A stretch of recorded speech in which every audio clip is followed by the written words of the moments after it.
Hey guys, this video is not going to be a straight tutorial. It's more of a meta tutorial. It's about how to have fun painting little guys. And that might seem silly, like why else do it, right? But if you're new to painting miniatures, or if you've been at it a while and you find yourself getting frustrated sometimes, then hopefully this video will help. So the first step is to ask why you're doing this in the first place. This might seem silly, right? Like, okay, of course I'm doing it because I want to, but I think there are a few different reasons why people paint miniatures, right? The first reason is that you're playing a game where you need to use them and they need to be painted. So a lot of tournaments for games like Warhammer require that your miniatures be painted. So for some people, they might just be into wargaming and have to paint their models, and it's kind of a chore that they have to do. Another reason might be that you are trying to become a professional painter and you want to win awards, or you want to make money by selling commissions or selling your painted models on eBay. And I think the most common reason is just to have fun, right? So when you sit down to paint, if you find yourself getting frustrated, you should ask yourself, like, why am I doing this? Am I doing this because I have to for a tournament or for whatever, for a game? Am I doing it because I want to make money or I want to get acclaim out of it? Or am I doing it because it seems like something enjoyable to do with my limited time on this planet? And most cases, I think the answer is going to be the third one, right? Because it's supposed to be enjoyable. But regardless of what that answer is, I think relaxing is always going to be helpful, because stressing yourself out, regardless of why you're doing this, is not going to be conducive to having a good result. And that leads me into the second point that I want to bring up, and that is to change your mindset. So there is a book by an author named Carol Dweck, and it's just called Mindset. And the book is about the ways that people think about skill and progress and achievement.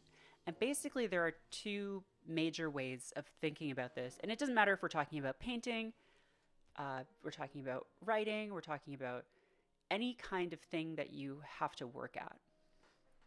So you can either have a mindset that says people have certain skills that they're born with, and either you have it or you don't. Or you can have a mindset that says everyone works at things, and sure, some people may have certain proclivities to be good at certain things versus others, but everyone has to work at them, right? So that's a fixed mindset, the first one, and a growth mindset, the latter.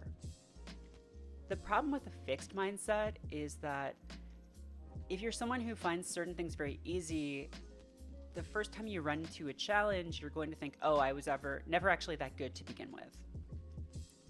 And if you find something hard to begin with, then you probably won't put the effort in to get good at it and to come to enjoy it, because you think, well, this just isn't something that I know how to do. This happens a lot with drawing. I think people think that you're either born with that skill or you're not.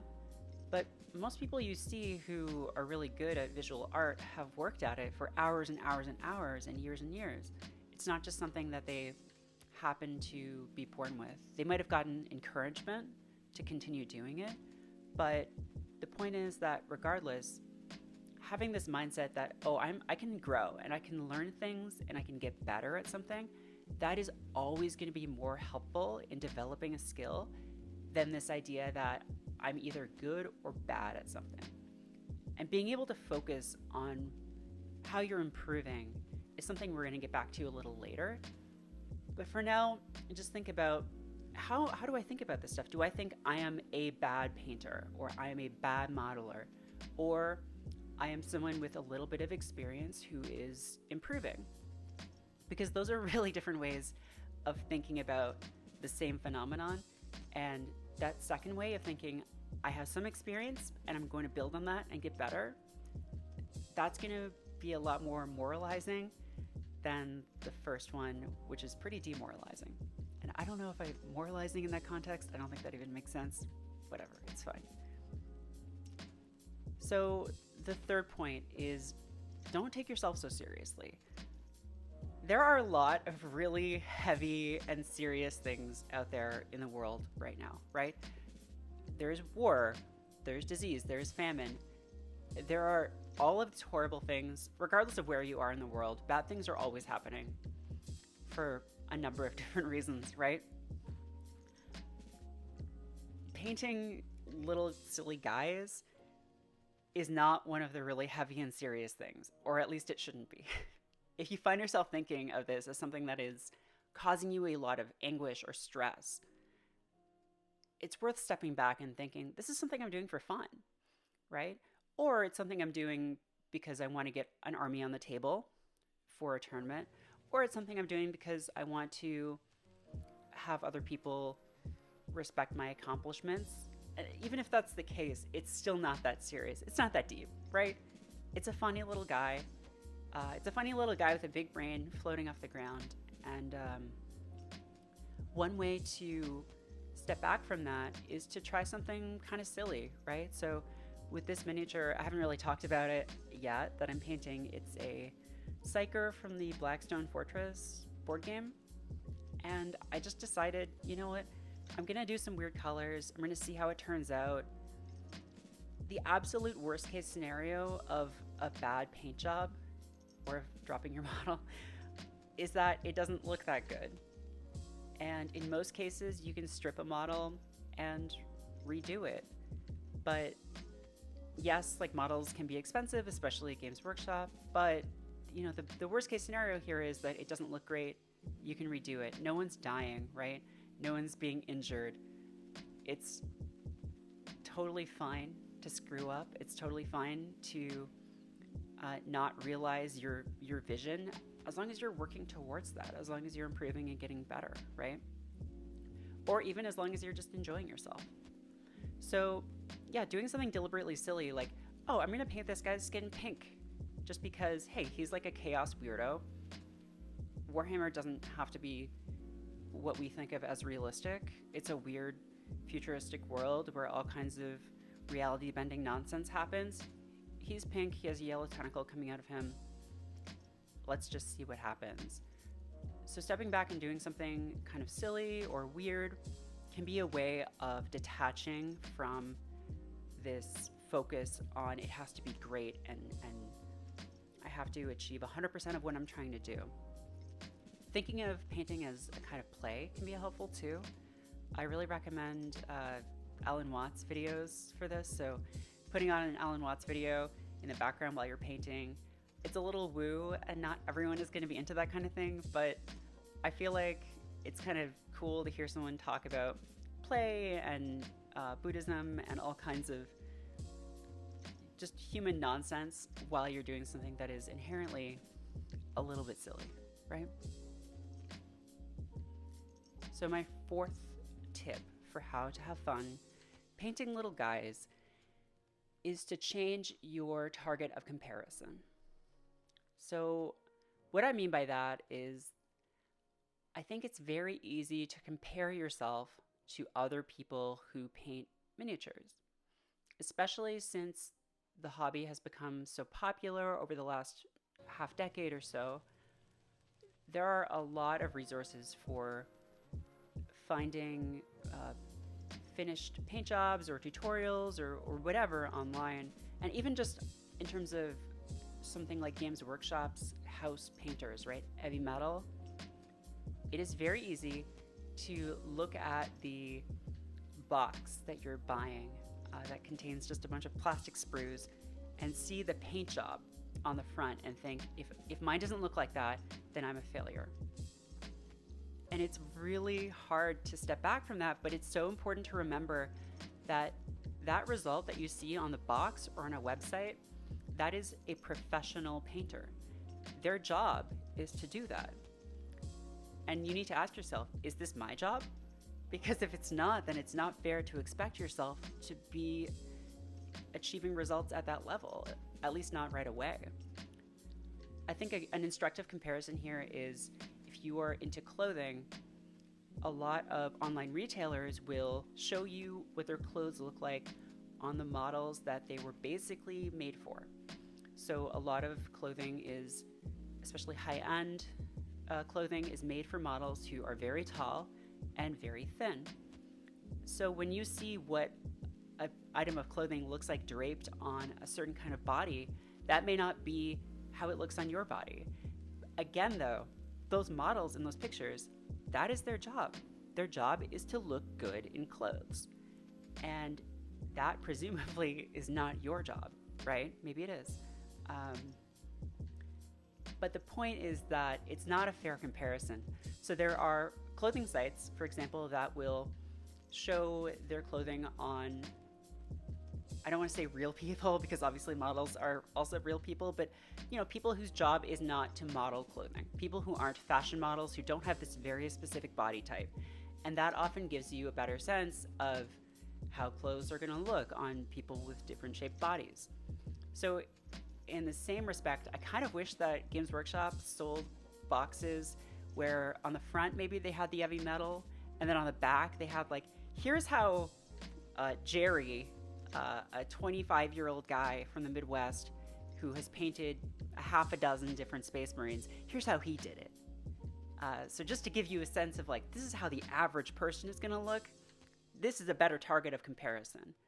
And I do like it when Games Workshop will post the community models, because sometimes those will be, average paint jobs, right? Sometimes they're really high end, but sometimes they're just kind of, middle of the range. And I think that's really great. But another point here is, yes, it's like worth looking at who you're comparing yourself to, but ultimately I think the only useful point of comparison for miniature painting, or really for any kind of skill development, is yourself. Because how other people are doing is basically irrelevant to your development of a skill. What you should be comparing yourself to today is how you were doing yesterday. So the point here isn't, oh, I should compare myself to people who are much worse than me so I can feel better about how I'm doing. It's to say, keep a record of your paint jobs. And this is why I don't think you should always strip your models when you're not happy with them in a couple months and you want to redo them. Keep some around so you can, or at least take pictures, so you can have a comparison of how was I doing 6 months ago, a year ago. Because if you're keeping at something and if you're trying to develop your skills, you are going to improve. And it's not always possible to see that in the moment. And this is another thing I want to talk about, which is that with any skill that you're working on, whether that is painting miniatures, whether that is working out, whether that is writing, art, playing music, rock climbing, anything, you're going to have this idea in your head, right, of how it's going to feel to have achieved being good at that thing. So if you're someone who is thinking about starting to go to the gym, you have this image in your mind of like, oh, when I'm jacked, I almost said when I'm woke. When I'm jacked and swole is the word I was looking for. When I'm swole and jacked, here's how I'm going to feel. My life is going to be great. I'm going to be more confident. I'm going to be healthier. I'm going to be stronger, all this stuff. The thing is, you are never going to feel how you think you will feel in that fantasy in your head. Because the way that you're actually interacting with developing a skill is the day-to-day stuff. So for the gym, how going to the gym is going to feel is it's going to feel like lifting weights, or it's going to feel like running on a treadmill. And it's going to feel like that every day. And yes, you will feel physically better and healthier as time goes on. But the point is, you won't ever reach that fantasy that you have in your head, because that isn't something that's real, right? It's a far off thing. And by the time you get to that point, you will have some other goal in your head of, oh, now I want to feel this way in the future. That's not to say that goals aren't important. It's just to say that it's important to recognize that getting better at something or working on something feels like the day-to-day thing. You never hit a point where, for instance, I'm a writer and it feels like getting words down every day. And it's nice to have a book come out, or it's nice to have an article be published and to have people comment on it and like it. But you never hit that moment of, oh, when I just have this book out, then I'll be fine. Then I'll feel perfect and good and whole. It's always a moving target. So comparing yourself to yourself is a much healthier way of thinking about this stuff than comparing yourself to other people, whether they're much more accomplished than you or whether they are just starting out. It can be fun, I will say, sometimes to go on YouTube and search thin your paints. There are a bunch of videos that show the results of not doing that. But that shouldn't be how you're boosting your ego, right? You shouldn't be thinking about, oh, I'm so much better than these people who are idiots and they don't know all these techniques and they don't know all these things, because that doesn't matter. That doesn't make you a better painter. What makes you a better painter is improving and doing something better or trying something different that you hadn't tried before. Makes sense, right? So to get back to the model a little bit here, I was kind of picking these colors as I went, and I'm not totally sure that it worked.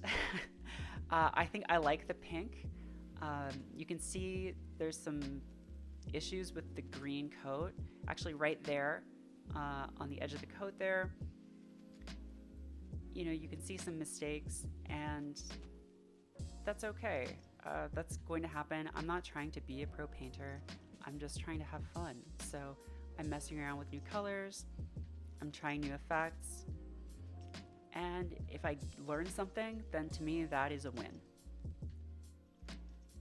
And on that note, the fifth and final point I want to mention here is to find a fun peer group that you can work with and hang out with and talk about painting with. It's easier than ever to do this, thankfully. I mean, when I was a kid 20 years ago and I was painting miniatures and you know, playing some Warhammer and things like that, I had a friend group who was into it too, but it was basically just like 3 or 4 people. And going online was like, okay, I guess there were Games Workshop forums back then, which haven't existed in a long time. But there was no YouTube. There were no video tutorials. There were other forums. Sometimes people would post pictures, but most people didn't have cameras that would actually let them do macro photography. So it was hard to find a group of people who you could share techniques with and learn from and work together to improve. Now, that's much easier. There are so many resources out there, and it's so nice to be in a community that is working on similar projects as you, that you can share updates with and trade tips and skills. And I want to shout out the Brush Wielders Union here, which is a community on Patreon and Discord where basically you join this community and you get a little booklet and stickers that you can put in every month for like, oh, I painted some stuff this month. And there's little patches, and the Discord community is really nice because people are posting in there all the time about new techniques they're working on. They're posting their paint jobs, and the skill levels range from people who are competing in painting competitions to people who are just starting. And I actually joined that group back when I got back into painting late last year, and it's been so helpful. And there have been times when, you know, I've gotten really frustrated with something like faces. I still get really stressed out about painting faces sometimes. And the tips that people have given me in that group, the creator and founder of that group is Simon Berman, but there are a bunch of other people in there as well. And I really highly recommend it. I'll put a link in the description of this video if you want to check it out. I'm not affiliated with them in terms of like making money off it or anything. I'm a part of that group. And I think it's a really cool community, and I would really recommend checking it out. So that's about it. I'm just wrapping up this guy here. I'm doing some little dry brushing highlights. And again, you know, these colors kind of came out a little weird, but it's just about playing around with things, right? And I am happy with how the base looks with the way it's dragging through the sand there. And if you like the way that base looks, in my last video, was about doing these desert bases with this Vallejo acrylic sand medium. And I really like working with that stuff. It's super easy to create a decent looking base. There's that contrast screw up I mentioned, a tide mark, whatever. I can throw some highlights on over it, it's fine. Uh, Being really hard on yourself about this stuff is not helpful. If you notice that you have made a mistake, you can try to fix it or you can learn from it for next time. But stressing out over it or beating yourself up about it is not going to help you get better. And if that's what you're trying to do, if you're trying to match this vision you have in your head, then being really critical of yourself is not going to help you get there. What you need to do is focus on the ways that you are getting better, focus on how you can improve things, rather than focusing on the ways that you're not doing good enough or focusing on your shortcomings. So just doing some final little details here, just hitting those eyes.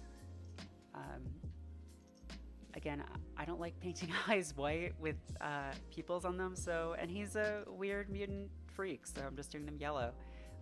Doing some teeth here real quick, just really gentle strokes across that surface, so it's going to pick up that white paint.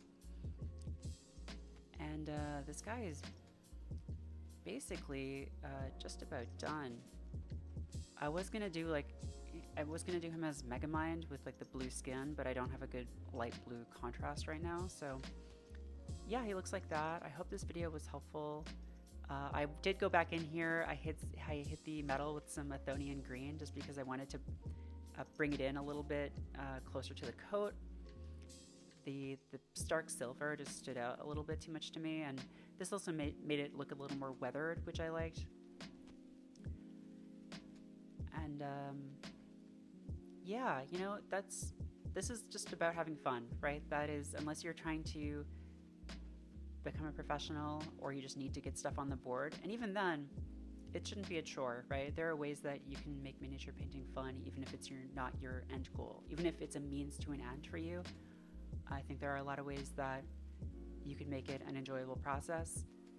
And one of those ways is just by trying weird things and seeing what happens, and you might get a result that you didn't expect, and that in ways you're happy with or that you've learned something from.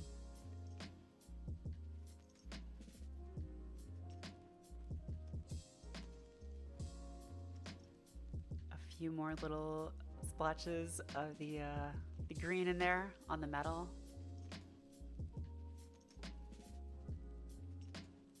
And yeah, that's about it.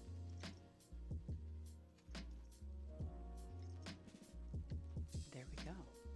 I did go back in. I wasn't totally happy with this. I did go back in and hit it with a few more highlights afterwards, and I'll show you that right now at the end of the video. But I hope this is helpful to you guys. And this is, like I said, painting little guys should be fun. I think it can be fun if it's something that you want to do. So get out there, try something weird, and just go easy on yourselves. All right? See you guys later.